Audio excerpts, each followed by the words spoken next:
Testingin po natin yung order sa akin ni Sir Miguel Cagbabanwa from Barangay San Juan, Cainta, Rizal.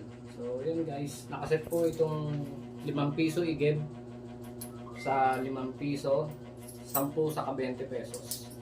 Bali yun lang po yung mga pwedeng iulog dito na nakaset. Yun po yung pinaset sa ating ni Sir Miguel Cagbabanwa. So yun guys, testingin na natin. Subukan natin yung 5 piso. Na bago yan, ito naman testing natin lahat. Ito naman 10 piso na bago sa kaluma.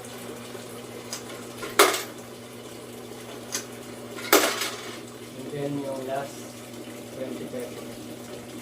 So yun, working na po lahat ng area magana.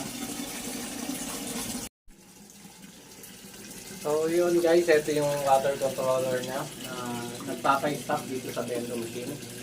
And then kada hulog po niya, saka po lalabas yung tubig. So ganun po yung function ng 5 piso i-give bendo machine. So sa mga gusto pong umorder na 5 piso i-give bendo machine, mag-direct PM lamang po kayo kay OGS Landrito or mag-direct PM sa aming page na TechPro Electronic Services.